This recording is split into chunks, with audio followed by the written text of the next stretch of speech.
अस्सलाम वालेकुम, मैं हूं आबिद अंदलीब। नाजरीन, सुप्रीम कोर्ट का फैसला महफूज हो गया है। कल क्या फैसला आ रहा है, इस वक्त सबसे जो इम्पोर्टेंट सवाल है वो ये है कि सुप्रीम कोर्ट कल क्या फैसला देने जा रही है। लेकिन इसके साथ ही एक और बड़ी डेवलपमेंट हुई है। जस्टिस काजी फायज ईसा साहब ने एक और खत लिखा है और एक और जो है वो आप उन्होंने यूँ समझे कि उन्होंने मीडिया को भी वो जारी किया है। वो बेसिकली कितना बड़ा अपसेट हो सकता है, चूंकि आज उसका बहुत ज्यादा जिक्र रहा। क्या वजह है कि हालात जब बनने की तरफ आते हैं, जब कोई नतीजा खेज पॉइंट के ऊपर पहुंचती है सुप्रीम कोर्ट, तो इस दौरान कोई ना कोई ऐसी डेवलपमेंट हो जाती है। खास तौर पे इस केस को लेकर बहुत खौफनाक हकायक मैं आपके सामने रखने जा रहा हूं। पिछले कुछ दिन से जैसे हमने देखा, जब कोई कंक्लूजन के ऊपर इदारा पहुंचता था, सुप्रीम कोर्ट पहुंचती थी, सबसे पहले ये काम शुरू हुआ, बेंचेस टूटने लग गए। बेंचेस टूटते टूटते एक मकाम के ऊपर पहुंचे, तो इस दौरान एक जजमेंट आ गई फायज ईसा साहब की जानिब से। उसके बाद फिर हमने देखा जस्टिस याहिया अफरीदी साहब की जानिब से उनका जो एक नोट है वो आया। उसके बाद आज फिर हमने देखा सुप्रीम कोर्ट के अंदर जो इरफान कादर साहब थे, उनके ऊपर बहुत ज्यादा इन्हिसार किया जा रहा था हुकूमत की जानिब से।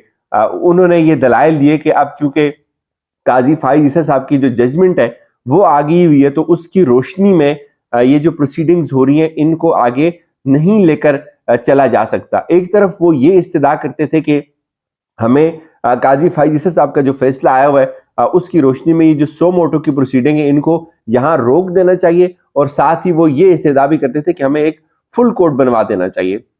तो जस्टिस मुनीब साहब ने उनसे पूछा कि आप कोई एक बात तो करें। कभी आप फुल कोर्ट की बात कर रहे हैं, कभी आप कह रहे हैं कि हम इन प्रोसीडिंग्स को सस्पेंड कर दें, मुलतवी कर दें। तो इस दौरान सुप्रीम कोर्ट की जो चीफ जस्टिस हैं उन्होंने इस बात को वाजे कर दिया कि जो काजी फायज ईसा साहब का ऑर्डर है वो इसलिए नाफिजुल अमल नहीं है क्योंकि पहले 5 मेंबर जो बेंच है वो ये सारी चीजें पहले बता चुका हुआ है। तो जाहिर है 2 मेंबर बेंच 5 मेंबर बेंच का फैसला ओवरटर्न नहीं कर सकता। तो इसकी तो वजाहत आ गई। अब इसको ये नुकता वहां किल हो गया। उसके फौरी बाद जब ये जजमेंट सेव हुई, जब ये फैसला महफूज हुआ, रिजर्व हुआ सॉरी, तो उसके फौरी बाद एक जो है वो ऑर्डर रिलीज होता है काजी फायज ईसा साहब की जानिब से, और उसमें वो ये लिखते हैं, एक तो वो रजिस्ट्रार को लिखते हैं, उसका मतलब आपने पढ़ लिया होगा कि आपको फौरी तौर पे इस ओहदे से दस्तबरदार हो जाना चाहिए, आप इस काबिल नहीं है, इस अहल नहीं है।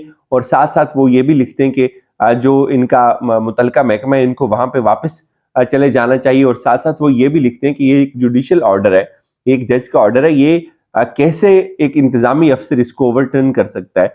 और उसके ऊपर वो बड़े दलाइल भी देते हैं। खैर उसका जो उर्दू मतन है वो मैं अपनी कम्युनिटी पे शेयर भी कर दूंगा, आप चाहें तो वहां से भी पढ़ सकते हैं।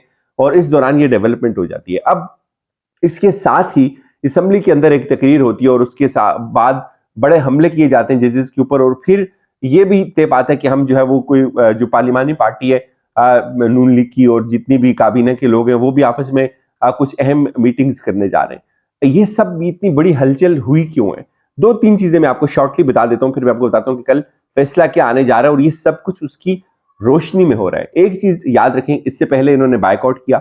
जब इन्होंने बायकॉट किया तो 2 दिन बड़े फट्टे चले, टिकट्स चले कि सुप्रीम कोर्ट का बायकॉट हो गया। लेकिन आज जब रोस्टम के ऊपर आए तो कहने लगे जी कौन सा बायकॉट, हमने तो कोई बायकॉट नहीं किया, हमें तो पता ही नहीं। उन्होंने कहा जी आप इलामिया उठा के पढ़े। कहते जी कौन सा इलामिया, ये कोट एंड कोट में कर रहा हूं फारूक नायक के ये लफ्ज हैं कि कौन सा इलामिया। तो हम सब हैरान रहे कि ये क्या कर रहे हैं फारूक नायक। जस्टिस मुनीर साहब ने कहा जी कि वो इलामिया जो आपकी जमातों ने जारी किया हुआ है, जो उनकी 48 घंटे पहले से मीडिया के ऊपर चल रहा है, कहते जी हमारा इससे कोई ताल्लुक नहीं है। इलामिया मंगवाया गया, पढ़ा, कहते जी हमने तो किया था, अदम एतमाद किया था। तो उन्होंने पूछा भाई आपने हमारे ऊपर अदम एतमाद किया तो फिर किस हैसियत से, किस मुंह से आप हमें दलाइल दे रहे हैं? चुप हो गए। एक वो तीर नाकाम हो गया। इरफान कादर वाला तीर जो था वो भी बड़ा कह रहे थे कि उसमें से कोई बम निकलेगा, वो जो है उसमें से भी कोई बम ना निकला। और फिर बात आ गई जजमेंट रिजर्व के ऊपर। फैसला महफूज इस नोट के ऊपर हुआ कि सुप्रीम कोर्ट के साथ अटॉर्नी जनरल ने कोई भी प्रैक्टिकल ताउन नहीं किया, वो सिर्फ टेक्निकल नुक्तों के ऊपर खेलते रहे। वो ये कहते रहे कि 4-3 का फैसला है, 3-2 का फैसला है। वो ये कहते रहे कि हमारे पास पैसे नहीं है, वो ये कहते रहे कि हमारे पास सिक्योरिटी नहीं है। कोई जेन्युइन बात नहीं की, कोई कमिटमेंट नहीं दी अटॉर्नी जनरल ने सुप्रीम कोर्ट को। चीफ जस्टिस ने यह बात अलल ऐलान खुली अदालत में कही। एक बात। दूसरी बात, सुप्रीम कोर्ट ने खुद क्यों सेक्रेटरी फाइनेंस को और सेक्रेटरी दिफा को तलब किया? वो इसलिए तलब किया कि वो इनको सुनना चाहते थे कि इनकी तैयारी कहाँ तक है। दो तीन चीजें जहन में रखें। एक चीज कि जो जिस नोट पे ये सारी प्रोसीडिंग्स एंड हुई हैं वो ये थी कि अगर आप रास्ता नहीं निकालेंगे तो हम खुद रास्ता निकालेंगे। अब सुप्रीम कोर्ट क्या कर सकती है? कुछ जराये का ये मानना है इस बारे में कि सुप्रीम कोर्ट अगस्त की तारीख देने जा रही है और अगस्त में इनको पाबंद करने जा रही है तमाम फ्रीकेन को कि आप, बेहतर यह है कि आप पूरे मुल्क में एक साथ इलेक्शन करवा दें, वरना अगस्त में केपी और पंजाब के इलेक्शंस करवाएं।